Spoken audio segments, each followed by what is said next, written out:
Wow, we can start a little sooner than that. That's excellent. Well, thank you all. I think that the last session was so critical to where we are in Pinellas County, and I think you'll enjoy this next segment as well, because there's a lot of individual tools, so kind of a variety pack to choose from here. But we've got three great speakers that are joining us this morning. Our first is Frank Hearn, who's a shareholder with the firm of Mechanic, Nuccio, Hearn, and Webster in Tampa, Florida. And he specializes exclusively in environmental law. The interesting thing is, in addition to being a lawyer, his bachelor's degree is in engineering with water resource emphasis, and his master's is in zoology. So there's a variety for you, and but it's perfect for what he does. He works with brownfield sites and helps communities and private individuals to look at redeveloping those really constrained sites, everything from historic landfills to things like golf courses and dry cleaning and old gas stations. But great opportunity to hear of some of those chances for really good redevelopment. Tom Lavash is working with the Forward Pinellas Group right now on our US 19 corridor study, and he's the managing principal with WTL and Associates, and it's a real estate and economic development consulting firm. Former partner and principal with ERA, and has just a wide variety of experience with over 450 projects in redevelopment and revitalization type projects, looking at feasibility studies, market studies, tax increment financing, cost benefit analysis, the whole public-private realm and how it works to support these redevelopment projects. And then finally, Frank Martz is a city manager with Altamont Springs, Florida, and Altamont Springs has boasted one of the lowest tax rates for a mid-sized full-service city in Florida, and is completely debt-free. And in 2014, his administration received the #1 city in America ranking by CNN Money Magazine for affordability and return on tax value. So Frank has overseen many planning, engineering, financing, and development projects, nearly $2.7 billion worth of public-private partnerships and projects. So we're going to learn from his experience. And with that, I'm going to have a seat, and we'll go right down the row and start with Frank Hearn. Thank you.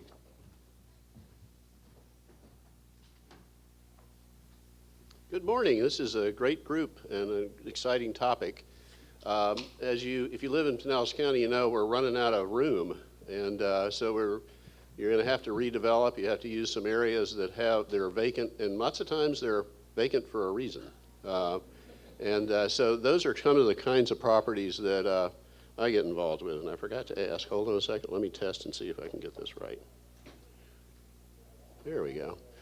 I work for the development community. I also represent some municipalities, so I understand both sides of the stream here, but I'm going to focus today on the developer coming in to look for a site. And basically they're driven by economics. That's what they're in the business for. They want a reasonable financial reward considering the ordinary risk of business, but it has to have an acceptable environmental risk, which means predictability of schedule and costs. And what are the risks of developing uncontaminated property? Well, you probably know that through statutes like Superfund and similar state statutes, if you own the property, even though you're totally innocent, you can be forced to pay for cleanup, and it can be a huge number, much larger than the value of the property. It can make it difficult to finance. There could be pre-closing and pre-construction delays during construction, business interruptions in later operation. You got to worry about lawsuits on and off site. And maybe it's going to affect your ability to sell the property or refinance it later. All of those things are getting, as we learn about redeveloping property, more easily addressed, and with some changes in the law and in the practicalities of the market. Well, so why go to a site like this at all? Well, they're infill sites, particularly in Pinellas County. Almost everything you have is an infill site. It's a good business location. There's lots of people who live around it. You already got the infrastructure. Lots of times the neighborhoods support these projects because what they have now is an eyesore. And the local government can support it because it increases the taxes and it gets jobs. And there's some financial incentives that make these places possible now that I'll touch on in a bit. And most of all, perhaps, the property's not very expensive. I worked on a very large site here, which was redeveloped, and the other competing sites for that project were millions of dollars more. So you could afford to put some cost into the cleanup. And those areas are already available because they're already built on, with something is built on them. What are some of the types of sites that we're doing? Landfills. Some are permitted, some are historic. Golf courses, we'll talk about one of those in a minute. What I'd call legacy sites from manufacturing. You have a Raytheon site here, for example. Gas stations, dry cleaners, a lot of small industry sites in Pinellas. People who worked on metals, boat building, and other things that have difficulties. So how can we address those concerns? The biggest thing is to have the knowledge of how this works, what these properties contain, how are they remedied, how long does it take, understanding and planning, which means research into the background of the property and understanding it. But there are agency closure decisions that we can get. And I have some other points there you can look at when you read this over. You can get comfort letters from the agency in some cases. There's environmental insurance programs that help a lot. Florida has a number of programs, tanks and dry cleaner cleanup. There are places you can get assistance in cleaning up a site that have those kind of contaminants. I'm going to do quite a bit of focus on the brownfields program, where there's an immunity involved and also a fixed type of review, as well as some financial incentives. Let's just touch on addressing liability by agency closure decisions. What you're after is a no further action, or what's called a site rehabilitation completion order, or SRCO. You're either going to have most of these sites close with some type of institutional control, which requires perhaps limits the use of the property, or an engineering control, which prevents direct contact with soils. There's a monitoring only option. This is going to take time to do, but it's doable. We do them all the time. Insurance. There are pollution legal liability coverages available from a number of large carriers, and particularly those help you with third-party liability on and off site. That makes banks much more likely to loan on the project.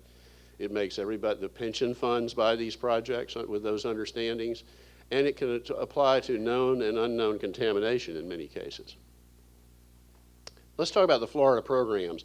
One of the things you should know is the Florida Tank Program, which provides for state payment for cleanup of petroleum tanks, has been reopened. It closed. Many sites got into it before deadlines, and 2 years ago the legislature reopened that. So if you have a tank site now that you didn't get into a program, it can get in. I've gotten one in Pinellas County done in the last few months.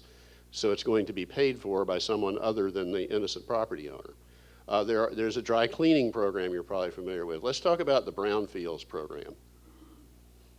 The brownfields designation is a local government decision. Pinellas has a number of designated areas, or a city may do it depending on the jurisdiction. It's really like akin to a zoning hearing. If you have a site that you want to bring into a brownfields program, the owner can ask for that to be designated. I've done that on behalf of many owners. Or the municipality can decide to designate large areas, which I think has been done here as well. If you do that, and there is a developer who will enter a brownfield site rehabilitation agreement, they become eligible for significant voluntary cleanup tax credits, which means up to $500,000 per year of your cleanup cost you can obtain as a tax credit, which you can either use yourself or you can sell to others and recoup half of your cost. Then at the end of the project, when you get closed, you can get another 25%. So depending on the size of your cleanup cost, you might get up to 75% of your money back. That makes a big difference, obviously. And I should say, I just got an email from our guy in Tallahassee that the present total number for VICTIC cleanups, voluntary cleanup tax credits, VICTICs, is $5 million for the state. The legislature likes this program so much that they're considering paying off all the back cleanup tax credits that are pending, about $15 million, and increasing that to $10 million a year. So this program is going to go berserk if that's done. and the bills have worked their way through the House committees and the Senate committee, so maybe we'll get that to happen. Call your legislatures and tell them to vote for that. It helps redevelopment a lot. I'm going to give you several examples. This is one here in in Pinellas County in Clearwater. It's a golf course redevelopment. Technical lead on it is HSA, now known as GHD. It's now approved for recreational area, dog park, and multifamily. They had to have the whole course. There's some complexities there if you don't have the whole course that you under ownership. But they were able, with the brownfields credits, to make that possible as an economic development to get it cleaned up. They removed 32,000 tons of soil from the top 6 inches over most of the site and deeper in other areas. It's really arsenic from herbicides, largely, that are the problem on golf courses. They blended 5,000 tons. They imposed a restrictive covenant limiting groundwater use. And that site, the state has said, is ready to go as of 2016 in November. So there's a golf course redevelopment. There's lots of places that were economic as golf courses that no longer really are, and you can't afford to keep them in golf course if they can be redeveloped, particularly into multifamily today. All the developers are after multifamily sites. This is one of my favorite projects. It's the Pink Palace Hotel in Bradenton. You may know this place. It was built in 1926, and it was one of the peaks of architecture on the Florida West Coast. They paid a whole $2 million at the time, which was an outlandish investment. You could stay there for $2.50. And here's a postcard from the era of its glory. And supposedly a lot of famous people stayed here. You never know how true that is. But it was bought by a company that redevelops these kinds of sites into destination hotels, historical preservation. They get historical preservation credits too. But it was a brownfield. It had a buried heating oil tank, had free product and soil contamination, and it also had some on-site debris from the demolition of part of the building. And so we did the soil removal and we did a restrictive covenant on it, and it was finished. And that's the place where they're digging up you got to have this kind of presentation. You have to have some soils being removed and dirty stuff. That's where they're digging up the tank and the soils around the tank, and then they pumped the water out of there and got it to a point where it was suitable for closure. And they made it into a really nice place. It's a Hampton Inn. I recommend it highly. It's right down in Bradenton there, where there's been some redevelopment planning going on there, and there's a lot of nice little restaurants and everything. I enjoy it a lot. If I was really rich, I'd probably stay up in the penthouse there and keep my boat in the river. This is the last one, but it's a big Pinellas County topic. Kimley Horn worked on this site with me. The Struthers landfill, just south of Toy Town, has been redeveloped into a FedEx regional center. This is when it coming out of the ground here. Well, that's part of the new economy, because I'm also doing a lot of buildings that are the Amazon fulfillment centers. Well, these people deliver all that stuff. My wife said they had to build an Amazon center near us just to accommodate my orders. But this is a big-time employer and a great use of an old landfill. It's now covered, monitored. Someone's responsible for it forever. So I should note that there are prehistoric landfills, I call them, which are ones that don't have permits. There's one way of redeveloping those with one guidance manual, and the other is through the permitted landfills that DEP is increasingly helpful. So the takeaway is really, this is a little bit longer, but if you plan it correctly and you allow adequate time and you're able to learn about the site, you can redevelop these sites that have issues profitably, and people are finding that. So that's my story, and I'm sticking to it.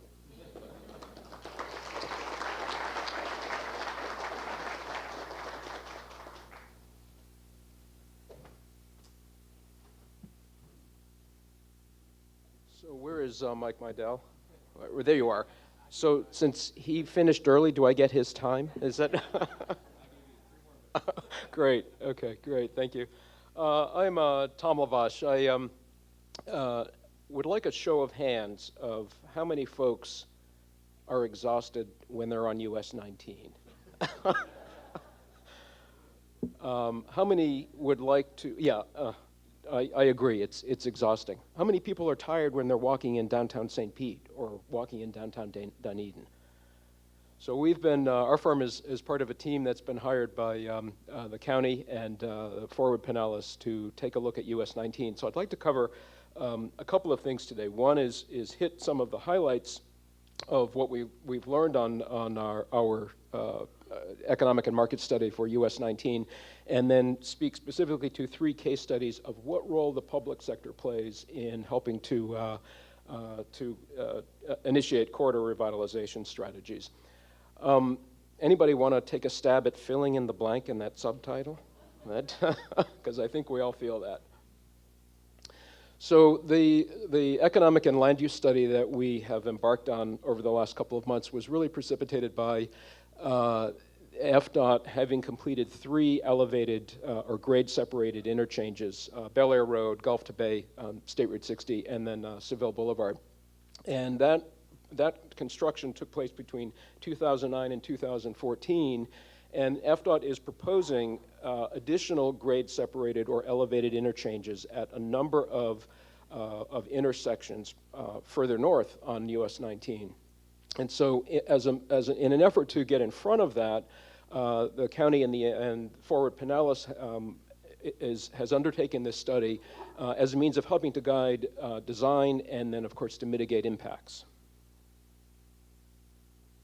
So one of the first things we did as part of this market study, which is ongoing, is to understand what the impacts have been on a portion in Clearwater further south, basically State Route 60, Gulf to Bay, up to Main Street.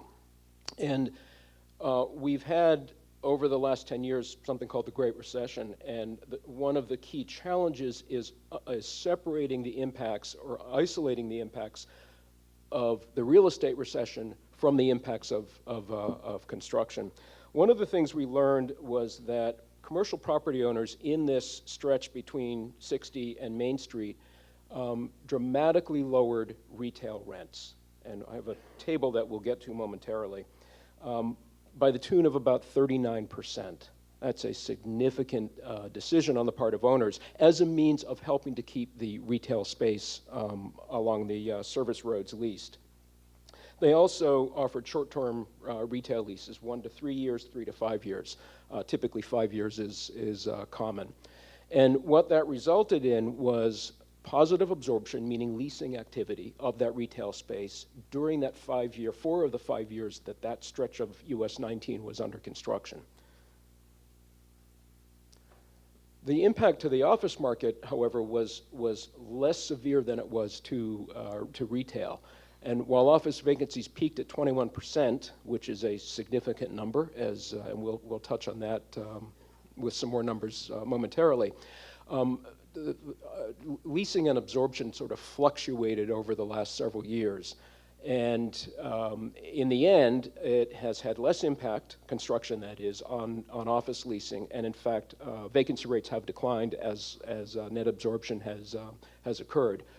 What's interesting, however, and bear with me, that may be a difficult table to read, this illustrates a 10-year period of retail space in this window, or in this corridor between 60 and Main Street. And so there's about 2.7 million square feet of retail. I can't even read that chart. There's about 2.7 million square feet of retail. Vacancy rates have actually, they increased significantly during the recession, and that the 2 yellow numbers, or numbers highlighted in yellow that are negative, there was about 160,000 square feet of, actually 114 or so, of negative absorption, meaning occupied space that was lost during the recession. And then as landlords lowered rents by the degree that they did, you can see the numbers in blue between 2010 and 2013, there was positive absorption, meaning about 154,000 square feet of retail space was leased. But it came at the expense of investment losses to the commercial property owners. And as construction on US 19, on the grade-separated interchanges, was completed in about 2014, over the last 3 years, that 150,000 square feet of space that was leased has actually been vacated. So there's been 160,000 square feet of loss in occupied retail space in this stretch in Clearwater over the last 3 years. Just a couple of tidbits on our study area. We are focused on the area from Curlew on the south up to Klosterman on the north. That's about a 5-mile corridor.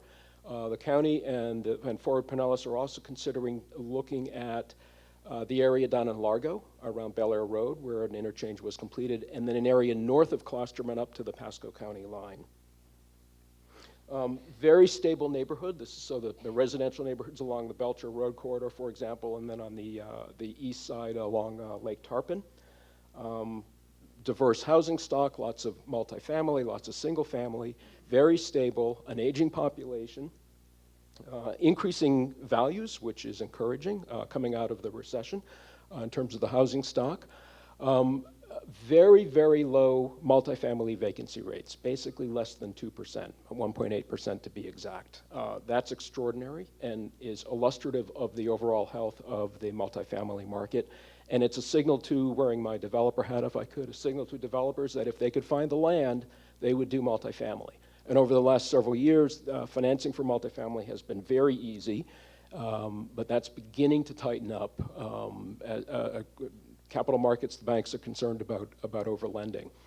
So what will drive development, particularly for residential on the corridor, is obviously population and household growth, and I think there's some challenges in that regard county-wide, and the low vacancies, and of course, in a fully built-out corridor, the importance and the need for site assembly. There is about 2.6 million square feet of retail space along this corridor. That's about 5% of the 41 million or so square feet of retail space countywide. We were struck by the number of locally owned restaurants. And how does that inform a revitalization strategy in terms of ensuring that locally owned mom and pops can be sustained on the corridor, and what does it suggest in terms of financial and or regulatory incentives? Because oftentimes these are the types of retail tenants that are undercapitalized. One of the things we've also learned is that that retail sales average only $161 per square foot. In the retail world, retail tenants can typically pay 10% of their sales toward rent.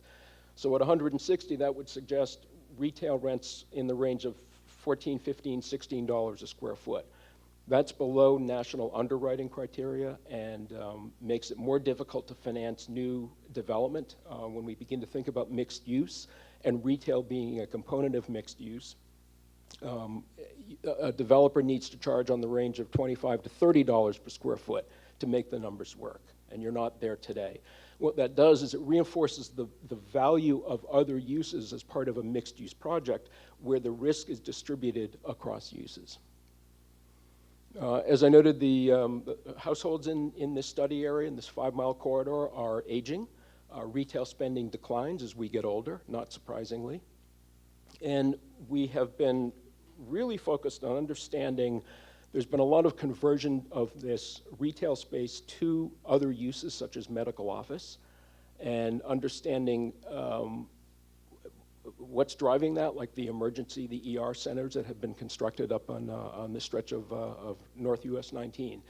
And that's a good thing, because the United States is over-retailed today, and there are 58 square feet of retail space per person in Pinellas County today. Hillsborough County is about 45 square feet per person. Great Britain, it's 9 square feet per person. In terms of offices, we would consider this a tertiary market, about 1 million square feet of inventory. Similar to further south in Clearwater, vacancies have been high, about 20%, peaking sort of during recovery. 21%. They're currently coming down, but there's been significant negative absorption of occupied space being vacated in the office market. One of the bright spots in this corridor is Geographic Solutions, which has 5 or 6 buildings in historic downtown Palm Harbor. They took an empty office building, about 28,000 square feet on the corridor, and moved their staff over there. So the challenge becomes, what are they going to do with their historic buildings in downtown Palm Harbor? Is it robbing Peter to pay Paul? Hotel market is just sort of a small slice of the county. The capital markets typically want to see, sustained annual occupancies of 65 to 72% before they're going to finance new hotel deals. The several hotels over in that stretch are averaging about 59% occupancy. So there's a ways to go in terms of market recovery. So we'd like to touch on 3 case studies that, in our experience nationally, we're finding that the redevelopment and revitalization strategies are really focused around sort of 3 key areas. And June gave some great examples of those. One is nodes. When you have a 5-mile corridor, by necessity, you have to focus in specific locations and nodes. Another is public transportation revitalization driven by those infrastructure improvements. And the third is the implementation of regulatory incentives and/or financial incentives by the private sector, and then the private response to those incentives. So this first one is Mercury Boulevard in Hampton, Virginia.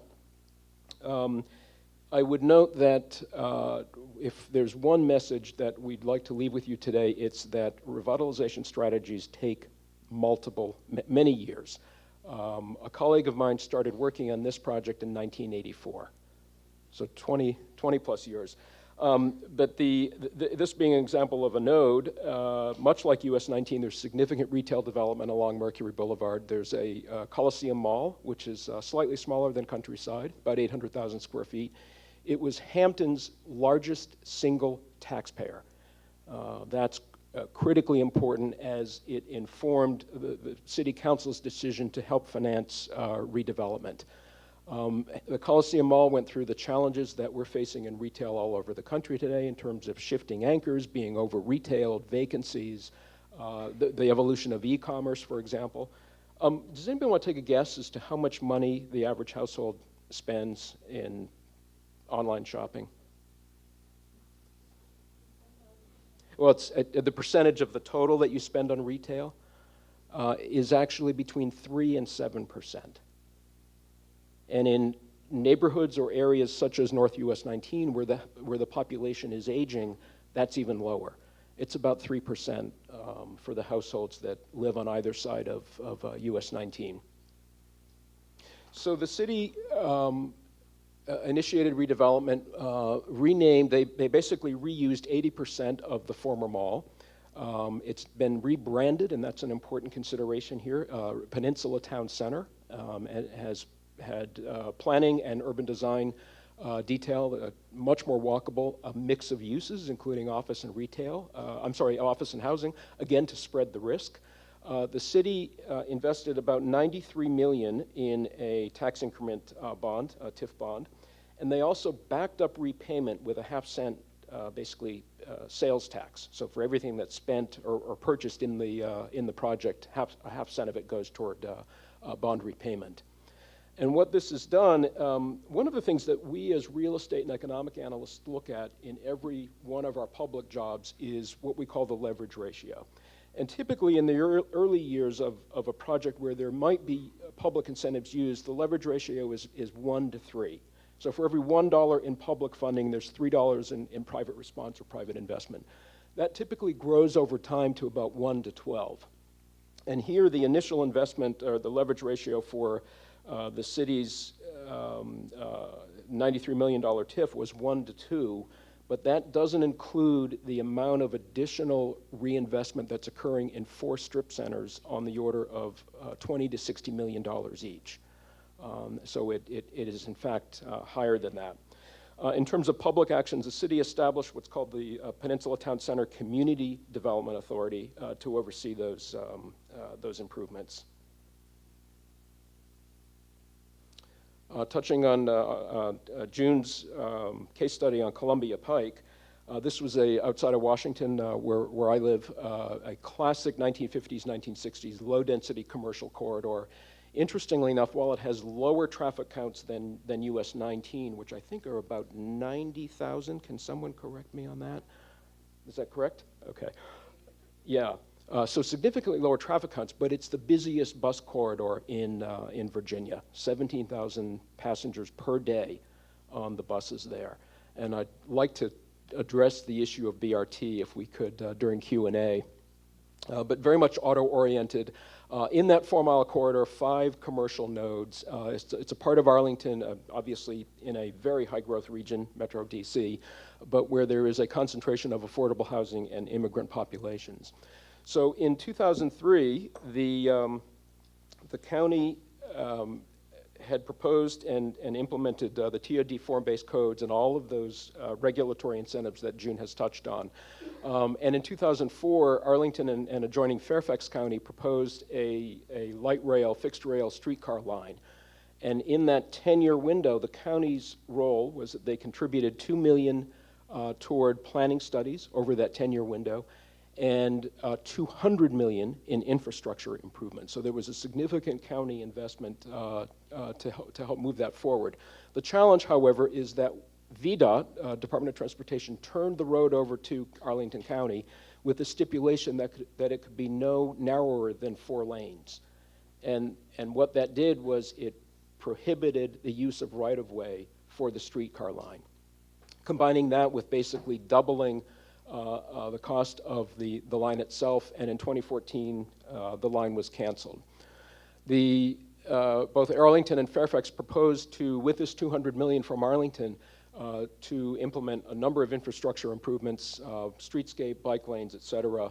And the developers responded, all of the incentives, as June has noted, in terms of form-based codes.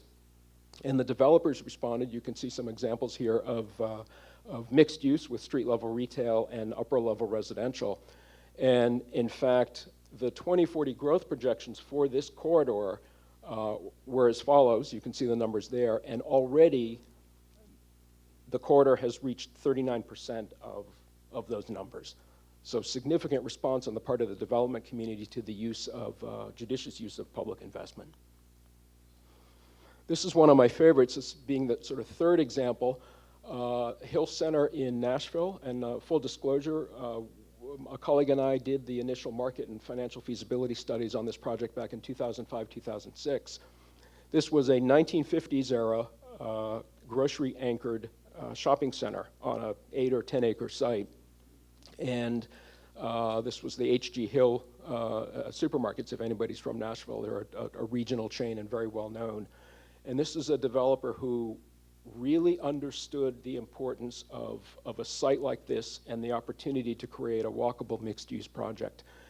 In 2007, it was redeveloped into retail. It was Nashville's first Whole Foods, which was very exciting for them. And so the Whole Foods in West Elm is the anchors. Another example of these sorts of corridor revitalization projects taking a long time. It was fully 10 years before the residential is going to be introduced, and the developer is due to start that this year. And the public role in this case was that Metro Nashville, a combination of City of Nashville and Davidson County, implemented an urban design overlay, and they have 21 of them around the metro area.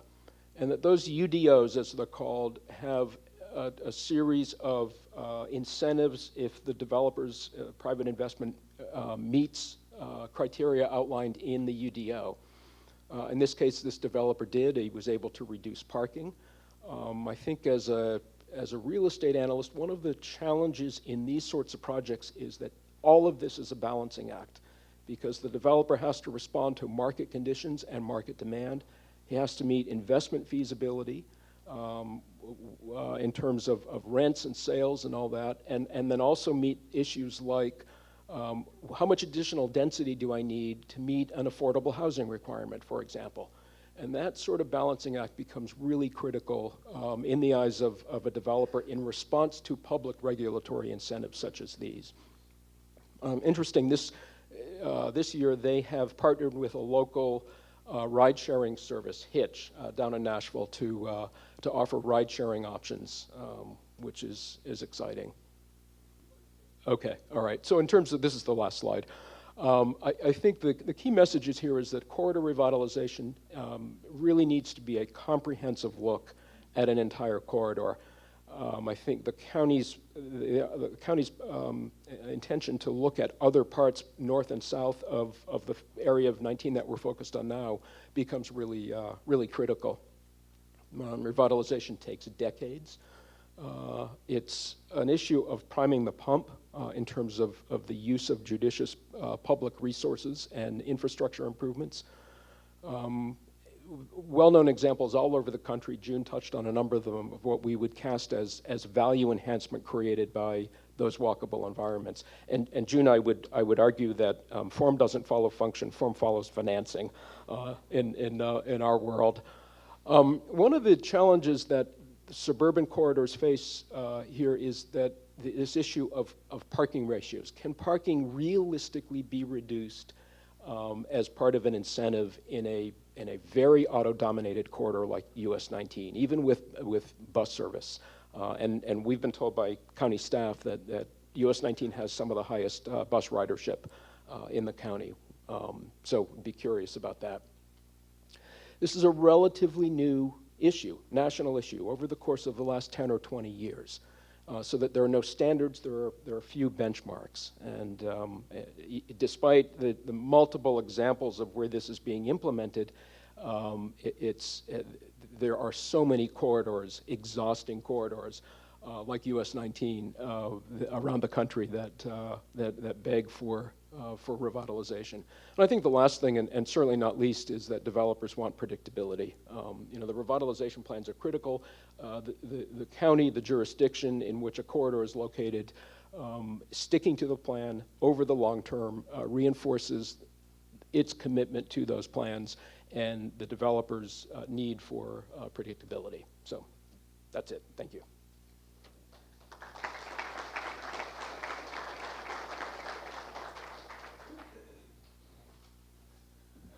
Thank you very much. My name is Frank Martin, the city manager in Altamont Springs, and was asked to come here by Whit Blanton, who's a longtime friend, and some of what you're going to see today is a product of Whit. He was in former life, he was a consultant in Orlando, and part of my pitch, if there's a theme, is that you have to have the right people in your organization. You have to have very smart people, and Whit was always one of those people for us.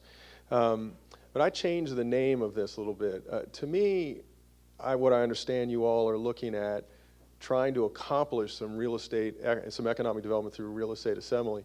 And that's a great thing, but the tools that government have really go along with it. A little bit about Altamont. Altamont is the second largest city in Seminole County. Seminole County is a small county in Central Florida. We're quad-sected by I-4 and State Road 436. We have about 200 to 300,000 people go through Altamont every day. But we're relatively small, 44,000 residents, 9.4 square miles. A really, really important part of this slide is that we're debt-free. And by having very low taxes and fewer than 10% of our budget based on ad valorem taxes, we have diversified our revenue. So we are able to make deals that don't impact the costs as provided by our residents. Even though we're small, CNN, Money Magazine, and HGTV, Chase thought well of us. We appreciate that. We were the first in the world that launched a community-wide partnership with Uber, and that's been very interesting. We also did a regional stormwater project called A First. I will only share this with you because of this. The DOT had condemned a ton of property in Altamont Springs. We're going to build 23-foot deep retention ponds.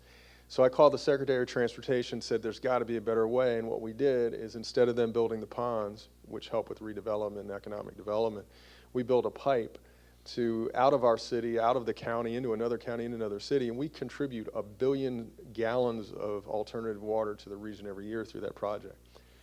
But the deal with economic development is that you really have to understand kind of who you are. And there are tools, and we use them all. The CRAs, TIFs, sales tax, impact fee funds, land use and zoning. If you want dense development, write your policies to get what you want. As soon as you announce that development is coming here, for sure someone will come in and want to scalp something off the top. If you have your future land use policies and land use policies in place, that will force aggregation, which is the key to assembly. We use utilities, utility funds, roadways. I mean, they're all here. We did a brownfield project, and that's one of my examples. But it's really important to understand the most important part, if you truly, truly, truly want to use public funds for economic development, the key is that you have to have smart people on your team. Get the most innovative people in your organizations and put them together working on this and challenge them. And I put in here people who refuse to lose. I played baseball for a long time, and I can tell you, it is easy to find people who want to win. The key is to find people who just refuse to lose. They will be the ones who are solving your problems late at night. They are absolutely not going to allow your economic development strategies to fail. And those are the people you want. Hire key professionals. You need a transactional lawyer who understands the other side. You need an engineer who understands roadways and utilities, not just one. And those are hard things to find. And this is really important as well, and it's helped us. Our elected body doesn't get involved in beyond the visioning. They don't sit at the economic development table. They are not talking to real estate brokers, because as soon as that happens, they'll never talk to me again until they find out there's something that was promised them can't be done, and now they're back. But it creates a very difficult dynamic between your staff and your elected body, because your staff starts to think, why am I out here being an innovator? There is no reward for risk in government, so why would I do this? So I'm going to give you a couple of examples of what we did. We have, and I'm just going to give you two. One is Uptown Altamont. It's in the center of our city.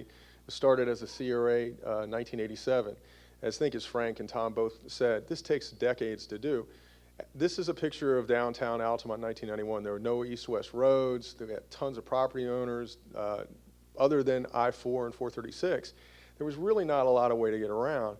And the private sector had no roadmap. They could not see what we wanted to see happen.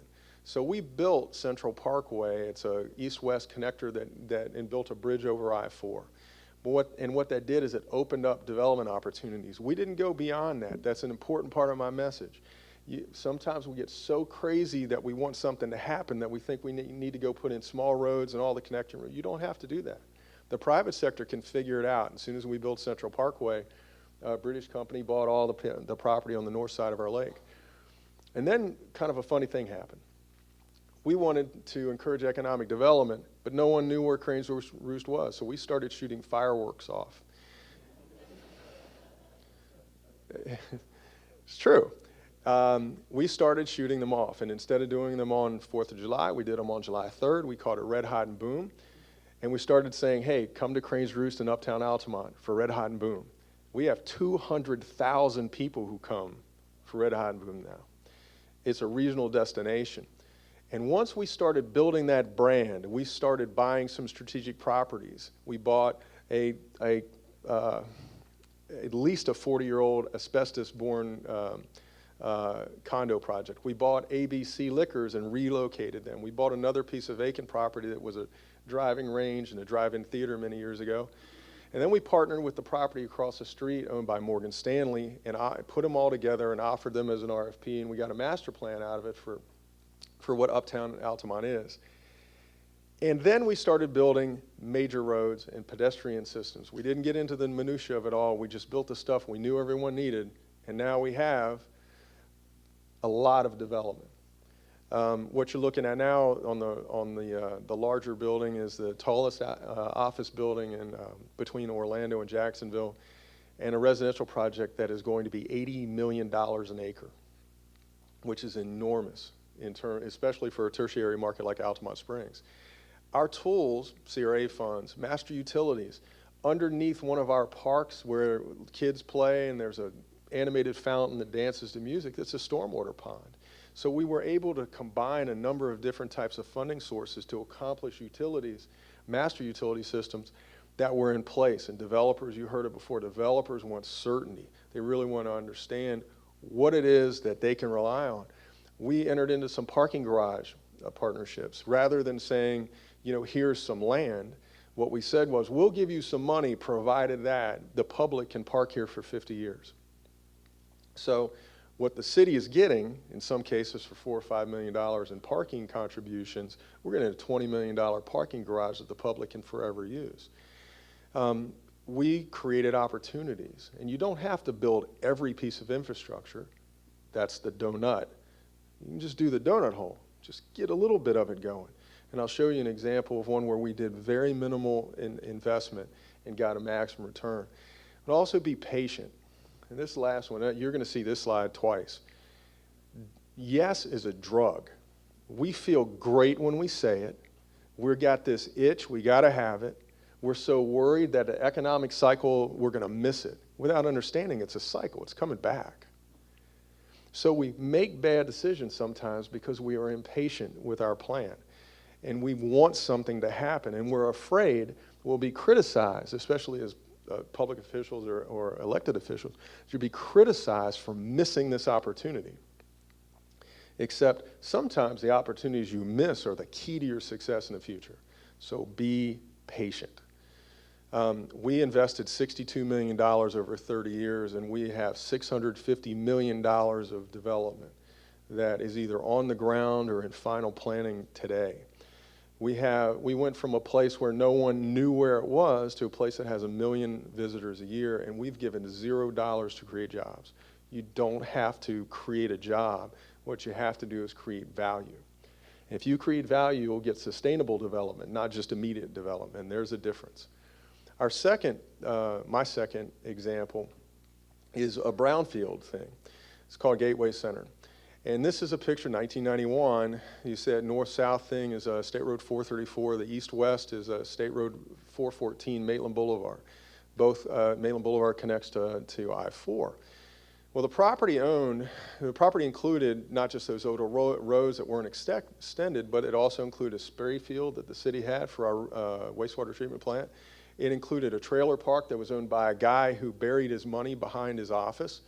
And well, I'm going to talk about him for a second, because as unsophisticated as it sounds, you'll enjoy the kicker on that, and a bunch of orange groves. So what we did is, instead of going over there and overthinking, what we did is we built one road. That big yellow line at the bottom is Maitland Boulevard, was extended by the state, and we built one little road through the orange groves, and then we stopped. And then we did a master plan on the other side of the road, where the RV park is. You can see a little arrow that goes up the RV park. We envisioned a little road, not a little road, connecting on the east side of State Road 434 through that guy's RV park.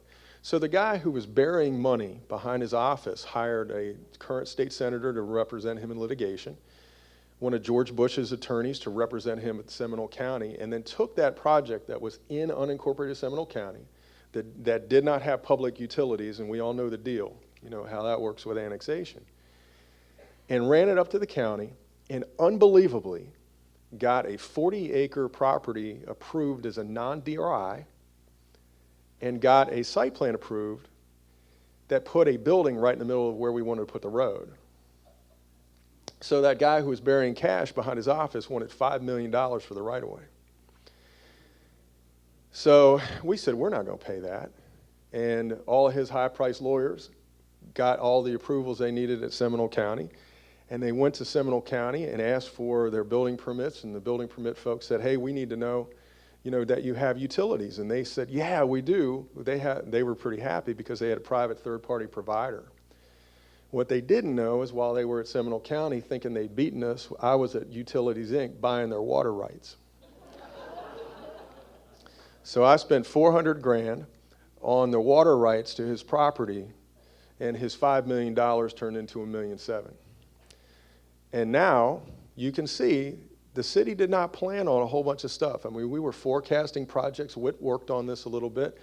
But what we focused on was stormwater and a road, and that's what it looks like today. The private sector will figure out, if you put in the trunk lines of sewer, you put in master stormwater facilities, they'll figure the rest out, because the economic cycles will churn themselves through.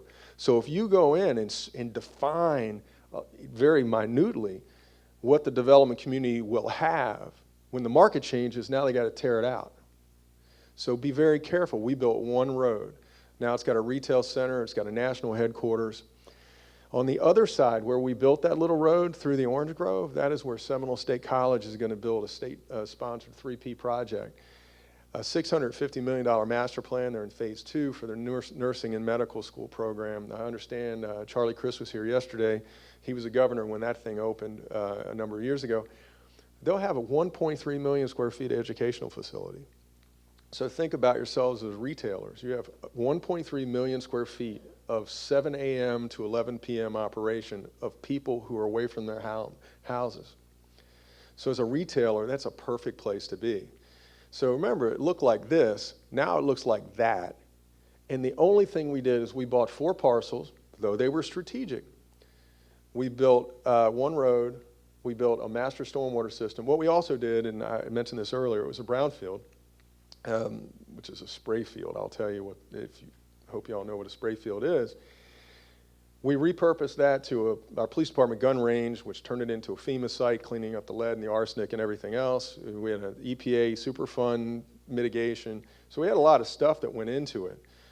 But we ended up getting an enormous amount of very upscale development that's walkable. And we used, again, pretty much the same tools. Land use and zoning was huge, because when we had a developer who had an out parcel who did not want to aggregate, when he understood his zoning required a 0.6 FAR, he turned around and said, hey, you still want to buy my property? And that's how the aggregation occurred, without us doing any investment other than just being smart enough to put all this stuff in place.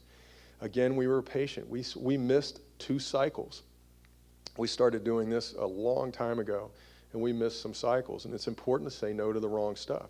We put in $28 million over 22 years, and 10 of that was loaned to the developer to build the road that you saw. The road you saw that we built is actually paid for by them. They're repaying us that debt. So we spent $18.5 million and almost got $500 million in return on that. Again, we gave no one any money to create any job at all. What we did is we gave them certainty in terms of their investment. Now, our next thing that we're going to work on, and Whit worked on this before he left Orlando, Sunrail is happening in Central Florida, and I don't know, I know that you guys are tussling with Hillsborough a little bit about transportation, and certainly it's a divisive topic. Sunrail in Central Florida is struggling. It's $38 million upside down today, but it's there. So we started doing a plan for it. And we are focusing on infrastructure. What you see in those little blue ponds, what those really are right now are FEMA floodplains that are 6 feet below the base floor elevation. So everyone who owns a house there is 6 feet below the floodplain. Historically African American community. I thought, and this is just me, I thought that what was important for government to do was solve some problems. So what we did is we went and mitigated the floodplain so that when those folks, if they ever decide to sell their homes, won't get ripped off. There will be the floodplain mitigations already in place. So it's put our community in a position where they can benefit from public investment. We think over time, we're in the process of condemning some land. We're putting in some master roads, some sewer systems now. But over time, we think we'll yield out about $300 million in value. And Whit will tell you, around this neighborhood, around this area, we drew a red line that said we will not go beyond that. We want the community to benefit from the development, not be removed by it. So we've had some lessons learned. Acronyms, don't get married to them. The development community does not care. They just want some certainty.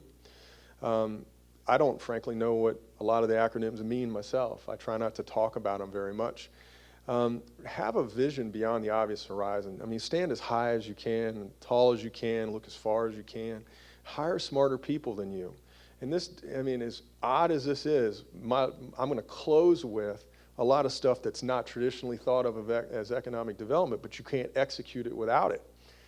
Be honest about what you want and what you're willing to do to get it.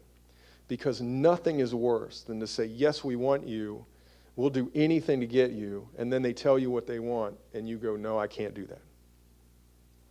Assess your own capabilities and tolerance for risk. I love this phrase. There's no reward for risk in government, none. So really assess what you're willing to do, because if, as an elected body, if you set policies that your staff cannot mechanically make happen, that's a failure. If your staff is supercharged, and as an elected body, you cannot come together on a shared vision, that's a failure. So assess your own capabilities. Do you really want to do this? And are you really willing to risk not being reelected to do it? You have to decide, and I say I've been in government for a long time, you got to decide, what is the thing you want? Progress or self-sustainability? And there's a difference. And it's a challenge, and I say that with all due respect. and constantly check your compass. Things get kind of, get one groundbreaking, one ribbon cutting, and suddenly you're going west when you're really supposed to be going east. So constantly check, and are we going in the right direction? And don't overthink. Play to your strengths. Use what you know how to do. You're not a developer. Be careful about what you say and what you write. And when you write your land use policies and zoning regulations, write them to produce the thing you want. And then, you heard it earlier, stick with your plan. We have made 0 changes to our overall master plans in 30 years. None, and I mean none. It may look a little different, but the underlying base structure of our regulations haven't really changed. And as best you can, if you're going to invest in economic development, invest in things the public will own. Sewer systems. That's the return of the river, a river of gold for you. Stormwater systems, parking structures. Do your best not to give developers property. I'll give you an example. Everybody familiar with Temple Terrace downtown? Anybody from Temple Terrace here? Well, let me ask that question first. Temple Terrace wanted to do a downtown redevelopment plan. Coincidentally, they made a deal with the same developer who started Uptown. So they called and said, hey, what's your experience with this guy? And I said, he's a merchant developer. He's extremely smart. Be careful.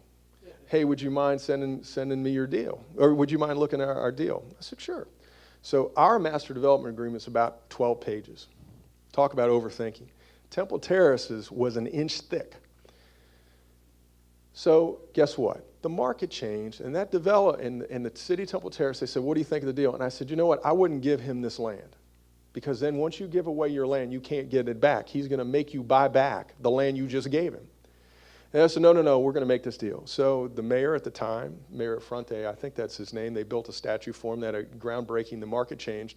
Temple Terrace demanded the developer do what was on the picture. The developer said, I'm not going to do it. Temple Terrace said, give me my land back. And he said, nope, you can buy it back. So I think they've settled that lawsuit. So be thoughtful about what you give away. Like I said, look for public improvements. Those who friend you today may unfriend you tomorrow, not just politically, but those people in the real estate development market who thought you were brilliant, they may not be, they may not think you're brilliant when they're talking to someone else. Own what you can, but remember, you can get the whole donut without buying the whole donut. And I'm going to close with this, and it's about people. And this is one of the reasons why Altamont has been very successful in the things we've done. Every time we get a chance to do something, we also use it for a way to develop our staff. We pull people who are in unusual disciplines into teams, and we teach them how we think, or what is motivating us to make a decision, and develop that environment of creativity. I think what I understand Pinellas County is looking at doing, you really want to make sure that you have really smart people who will stay in your organization and see your vision through. Because not everybody can stay in office forever, in the same way with bureaucrat. If you make it a bad place to work, your smartest people will leave. So you do your best. I encourage you, do your best to seed the future generation of your leaders as you're growing your county. So that's how I'll close. Thank you all very much for your attention.